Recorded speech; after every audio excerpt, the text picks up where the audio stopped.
everyone, and welcome to my channel. This is Kimberly Purpoz. Today I'm doing another relationships video, and I wanted to talk about how finances can ruin a relationship. Like I said, I found another article again on Psychology Today. I guess with me being a psychotherapist, I love to read a lot of these articles in Psychology Today. It's great to read up on different topics as it relates to people and relationships, and how you can help those who are going through different trials and tribulations within their relationships, such as whether that it doesn't matter.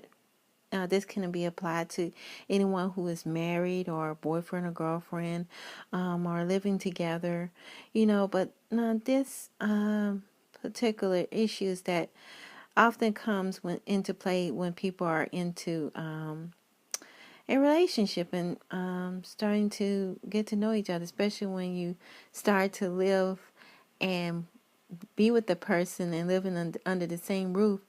You get a chance to see different sides to a person that you didn't see when you were dating each other. You get a chance to notice and see different things. And finances is oftentimes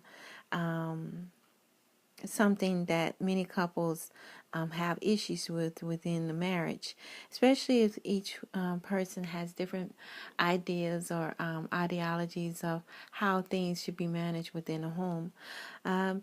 This article was written by Andrea Bonnoir. I believe I pronounced her name correctly. She is a licensed clinical psychologist, and she has some really good points, and I wanted to share them with you all.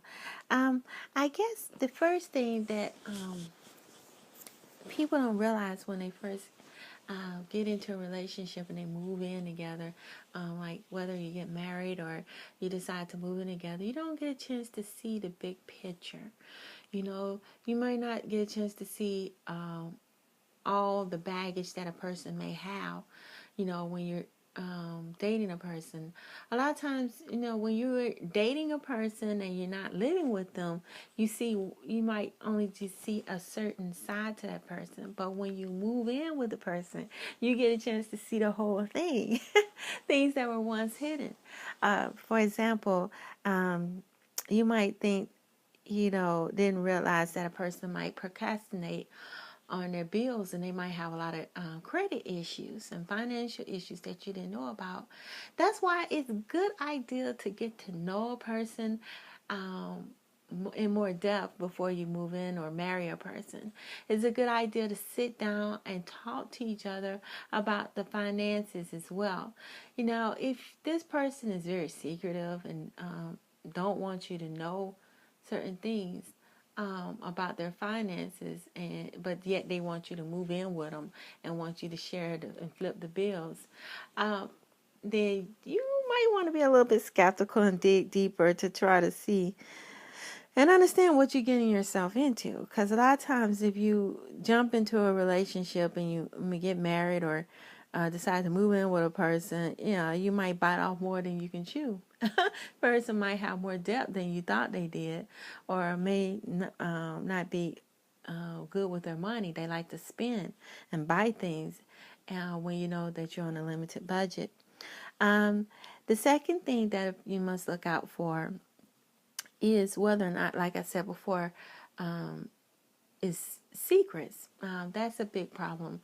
When you meet a person, like I said, you don't see the whole picture. You don't see everything at once. There's certain sides to a person you want to see, and sometimes they don't want to share with you what they want. They might be hiding things. They might tell you that they're making a certain amount, but then once you're in the relationship and you move in, you realize they're not making as much as you thought they were, or they were not as successful or managing their finances as well as you thought they were. That expensive Mercedes that you saw, you might realize that they were actually living in their Mercedes, or could barely pay their rent or their mortgage. So it's a good idea to try to sit down and learn as much as you can prior to jumping into a serious relationship and moving in with a person. Another thing that you might want to look at it is whether or not you all can agree on certain things. You know, a relationship is like a give and a take. You know, you got to be willing to bend a little. And, you know, sometimes, you know, you might get into a relationship where a person is very rigid, somewhat selfish and self-absorbed. They might not be willing to compromise and meet you halfway. You know, it might be a person that doesn't want to help out with the bills. They might think that you should be the only one paying for everything, and they don't have to pay for anything. So you got to look at that. You got to, if you know that the person doesn't like to compromise or meet you halfway on things, on certain things in a relationship from the get-go, you know, you got to also look and see if they be willing to bend a little bit when it comes to finances. And you know, if you're the type that's a giver and like to share and you're generous, and the other person is stingy and selfish and not generous and don't want to share with you or meet you halfway, then you know you're going to have a problem. That is opening up yourself to getting into a relationship that's heavily one-sided. So you should look at all that. You know, that's very important to look at. The other thing is you got to look at the person's behaviors and see, like I said, if you know, look at their behaviors and see if they have certain habits or traits. Look at how they're spending. You know, find out exactly how they're able to afford some of the things they afford. You know, start digging a little bit deeper. See if this person falls in line with some of your beliefs when it comes to spending and saving money. Sometimes you could see these things ahead of time and avoid them just by sitting down and talking and having deep-rooted conversations, and you know, picking this person's brain and getting a better picture or an idea of what this person is all about. And also you got to see if there's any jealousy or animosity,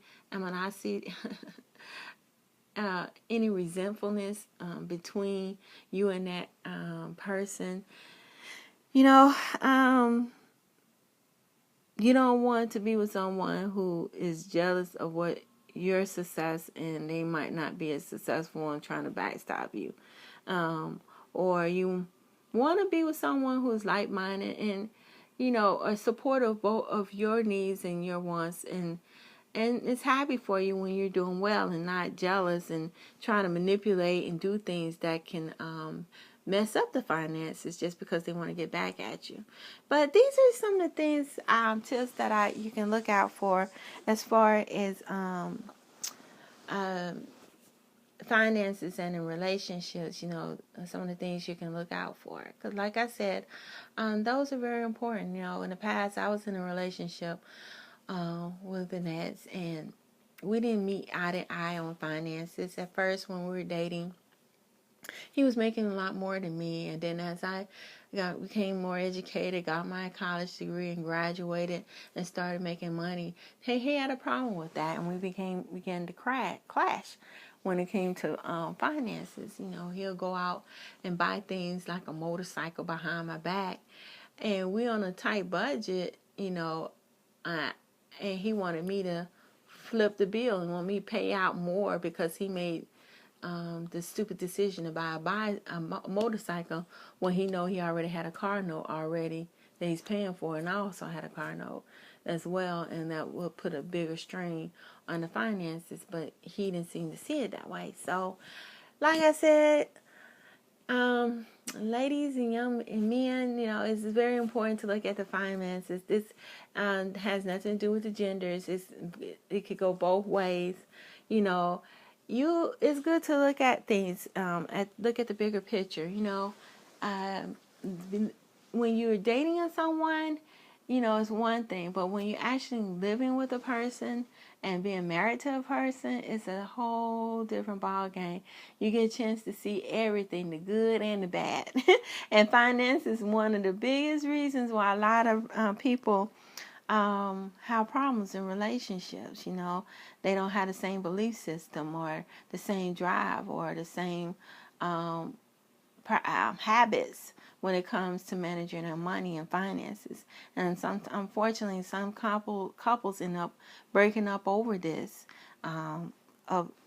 break up over financial issues that they don't agree upon. But if you all want to read this article in Psychology Today, it's called 5 Ways Money Issues Can Ruin Relationships.